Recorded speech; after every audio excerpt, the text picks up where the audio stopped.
Et pour finir nos obstacles, la transformation de nos obstacles en une invitation d'amour, nous regardons le temps. Souvenez-vous de ce sentiment de temps, cette idée de courir après le temps, de ne jamais vous sentir entièrement entier et arriver là où vous êtes. À vous soucier qu'il va rester assez de temps pour faire tout ce dont vous avez envie ou besoin de faire. Ce sentiment d'impatience, que la vie ne bouge pas assez vite ou que les autres ne bougent pas assez vite pour vous. Où est l'amour quand nous sommes tellement agités et tellement impatients? Où est l'amour quand nous attendons toujours le bon moment, quand nous pouvons enfin accepter l'amour et quand l'amour de Dieu devient la seule chose que nous souhaitons vivre? Le temps semble nous empêcher de vivre pleinement l'amour de Dieu. Qu'est-ce que nous pouvons faire?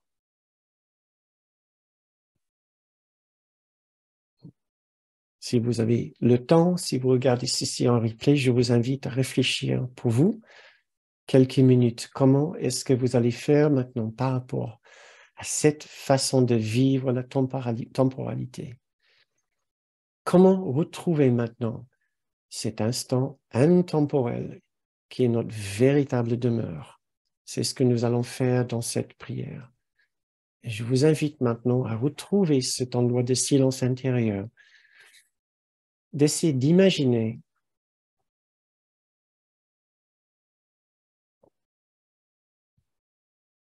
que cet endroit de silence est complètement en dehors du temps ordinaire.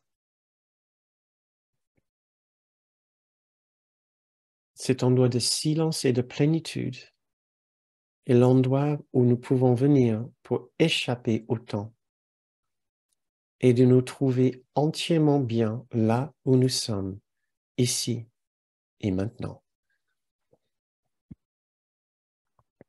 Il ne serait plus très difficile de diminuer notre stress par rapport au temps si nous pouvions simplement revenir ici, dans cet endroit de silence, un endroit parfaitement intemporel.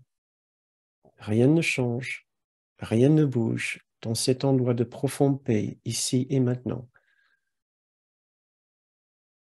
Nous pouvons enfin aussi lâcher prise, pardonner toutes nos erreurs que le temps nous a causées. Notre façon d'avoir été impatient avec les autres, notre façon de vouloir peut-être que les autres bougent plus vite, ou notre façon de nous juger, de considérer que nous ne faisons jamais assez vite, nous ne faisons jamais assez. Nous nous jugeons parfois terriblement pour notre lenteur, pour notre difficulté d'accomplir certains projets. Mais si nous cessions enfin de regarder le temps de cette façon, et si nous imaginions pour un instant que peut-être nous y sommes déjà arrivés,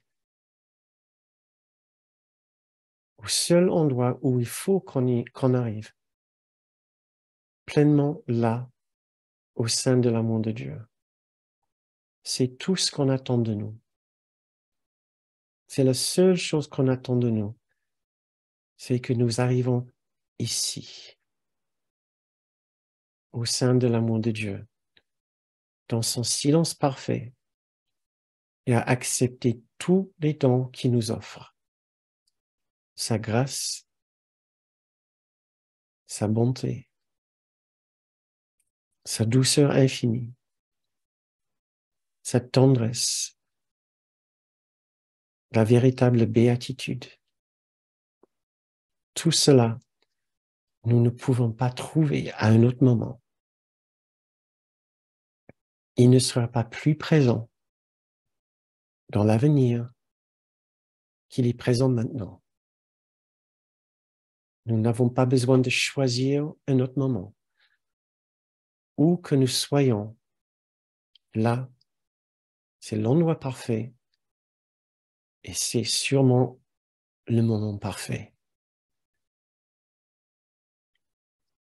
Et maintenant, lâchons prise aussi de nos jugements des autres, pour la façon dont ils se servent du temps.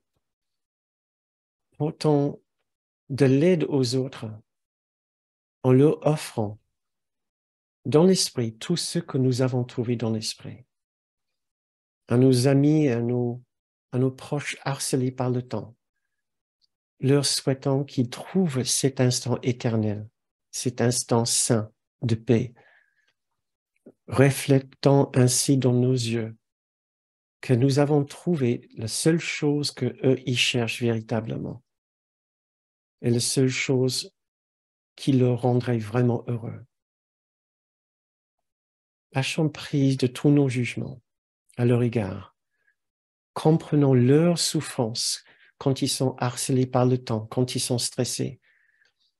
Comprenons leur peur de l'amour, de juste s'arrêter et de trouver dans le silence de leur cœur ou de leur esprit ce qu'ils cherchent.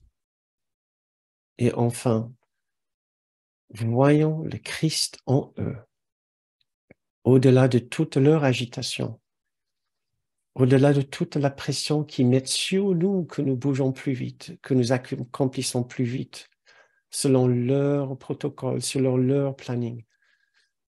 Voyons le Christ en eux, au-delà de toutes ces erreurs, et leur souhaiter tout l'amour et le bonheur de Dieu.